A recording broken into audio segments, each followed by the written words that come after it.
आम आदमी पार्टी के राष्ट्रीय संयोजक श्री अरविंद केजरीवाल ने दावा किया कि देश की 9 प्रमुख ऑटोमोबाइल कंपनियों के अधिकारियों ने उनसे वर्ष 2023 से पहले निर्मित वाहनों में E20 पेट्रोल के उपयोग को लेकर चिंता जताई। उनके अनुसार अधिकारियों ने कहा कि पुराने मॉडल की कई गाड़ियां E20 ईंधन के लिए पूरी तरह अनुकूल नहीं है और ऐसे वाहनों में इसका उपयोग करने से इंजन और अन्य पुर्जों पर असर पड़ सकता है।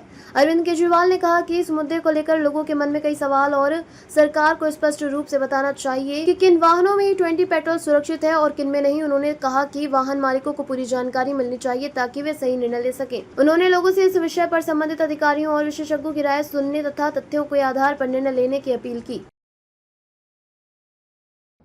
हेलो एवरीवन, मोदी सरकार E20 थोपने के लिए पूरी गुंडागर्दी पे उतर आई है। आपको याद है थोड़े दिन पहले मैंने 29 कंपनियों को चिट्ठी लिखी थी। ये 29 कंपनियां वो हैं जो अपने देश में पेट्रोल के पे चलने वाले 2 व्हीलर, मोटरसाइकिल, स्कूटर या 4 व्हीलर, कार, SUV वगैरह बनाते हैं। 4 व्हीलर बनाते हैं, 2 व्हीलर बनाते हैं जो पेट्रोल पे चलने वाले। उन 29 कंपनियों को मैंने चिट्ठी में लिखा था कि भाई आप साफ साफ लिख के बताओ कि 2023 से पहले आपके जो व्हीकल बने थे क्या उनमें E20 पेट्रोल इस्तेमाल किया जा सकता है।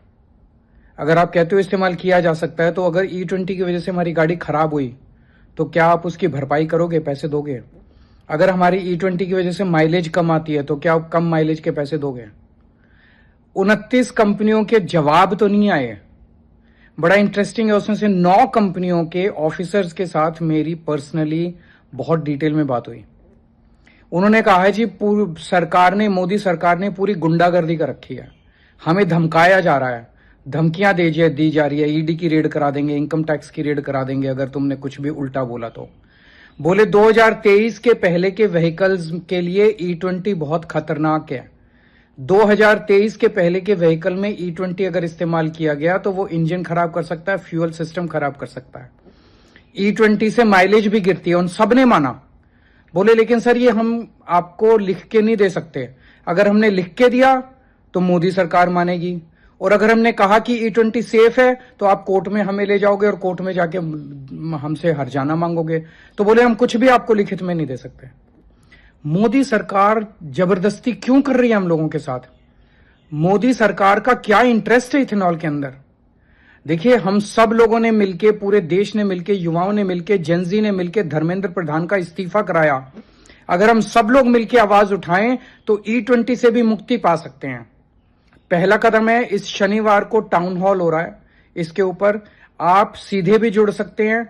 आप कॉन्स्टिट्यूशन क्लब में 11:30 बजे पहुंच जाइए। दिल्ली में कॉन्स्टिट्यूशन क्लब है, वहां पे 11:30 बजे पहुंच जाइए। या फिर आप अगर ऑनलाइन जुड़ना चाहते हैं तो ऑनलाइन जुड़ने के लिए इस नंबर के ऊपर आप व्हाट्सएप कीजिए, हम आपको लिंक भेज देंगे शुक्रवार को ही। उस लिंक पे क्लिक करके आप हमारे साथ जुड़ सकते हैं। ज्यादा से ज्यादा लोगों को मिलकर इस पे आवाज उठानी पड़ेगी। अगर हम सब मिलकर आवाज उठाएंगे, मोदी सरकार को झुकना पड़ेगा।